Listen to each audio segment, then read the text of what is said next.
Hello दोस्तों। एक हाल ही में सतत विकास रिपोर्ट 2025 जारी की गई है।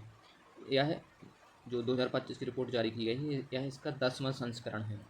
इसके जारीकर्ता कौन है? जारीकर्ता है sustainable development solution network, SDSN।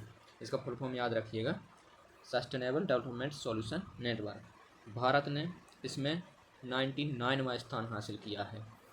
यह भारत में मतलब जो इसकी रैंक है, ये शीर्ष 100 के अंदर पहली बार भारत इसमें आया है। इसका स्कोर कितना है? 67 भारत का। और 167 देशों की इसमें रैंकिंग निर्धारित की गई थी।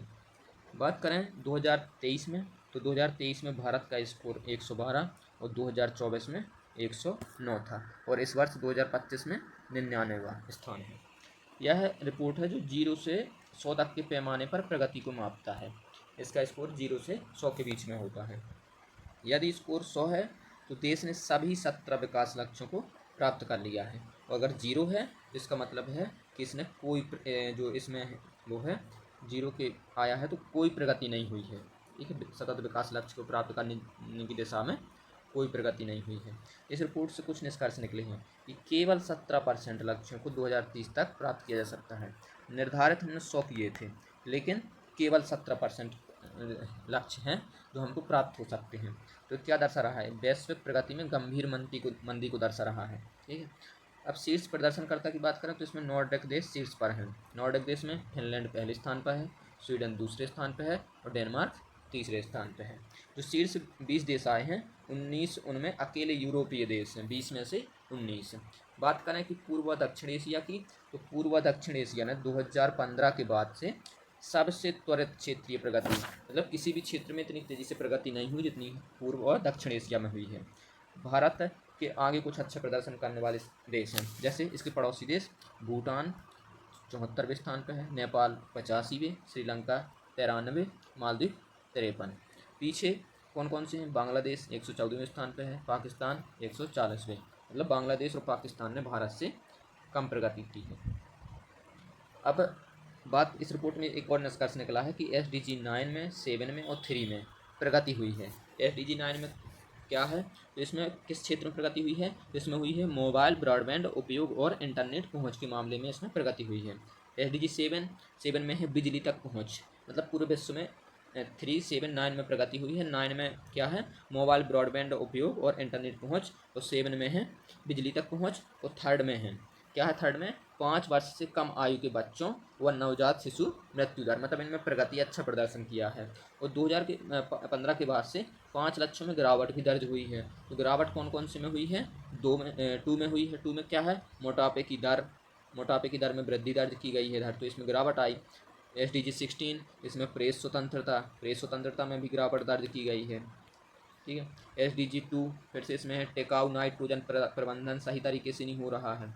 SDG 15 में है जैव विविधता की हानि को मापने वाला रेड लिस्ट सूचकांक, है ना।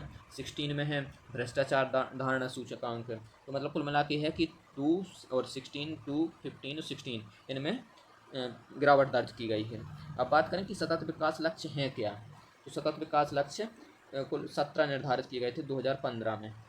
किसने निर्धारित किए थे? UN के जो सदस्य राष्ट्र हैं 193, उनने 2030 एजेंडे के रूप में अपनाया था इसको कि 2030 तक हम इसे प्राप्त करेंगे। और 1 जनवरी 2016 से इन्हें लागू किया गया है।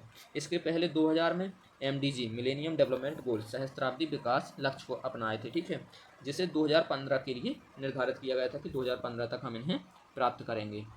बात करें सतत विकास की, तो ये अवधारणा कहाँ से आई है? तो ये अवधारणा आई है 1987 की ब्रंटलैंड आयोग रिपोर्ट से। ठीक है, उसमें इसको परिभाषित किया गया था। अब बात करें कि 17 विकास लक्ष्य हैं कौन से जिन्हें प्राप्त करने की दिशा में विश्व आगे बढ़ रहा है। तो ये कौन कौन से देश हैं? पहला है शून्य गरीबी, दूसरा है शून्य भुखमरी, तीसरा है उत्तम स्वास्थ्य और खुशहाली, चौथा है गुणवत्तापूर्ण शिक्षा, पाँचवें में है लैंगिक समानता, छठवें में है स्वच्छ जल और स्वच्छता, 7वें में है सस्ती और प्रदूषण मुक्त ऊर्जा, 8वें में है उत्कृष्ट कार्य और आर्थिक वृद्धि, 9वें में है उद्योग नवाचार और बुनियादी सुविधाएं, 10वें में क्या है? असमानताओं में कमी, किसके बीच? फीमेल और मेल के बीच, मेल फीमेल के बीच असमानताओं में कमी करना। 11वें है संवहनीय शहर और समुदाय, 12वें में क्या है, संवहनीय उपयोग और उत्पादन। 13वां में है जलवायु परिवर्तन। 14वें नंबर पर कौन है, जलीय जीवों की सुरक्षा। 15वें में क्या है, थलीय जीवों की सुरक्षा। और 16 में है शांति, न्याय और सशक्त संस्थान। 17 में है लक्ष्य हेतु भागीदारी। तो आप लोग इन्हें याद रखिएगा। हर एग्ज़ाम में, कोई भी PSC एग्ज़ाम हो, कोई भी एग्ज़ाम हो, या वनडे एग्ज़ाम भी हो कोई, तो इनमें अक्सर पूछा जाता है। तो इसको आप लोग याद रखिएगा। धन्यवाद दोस्तों।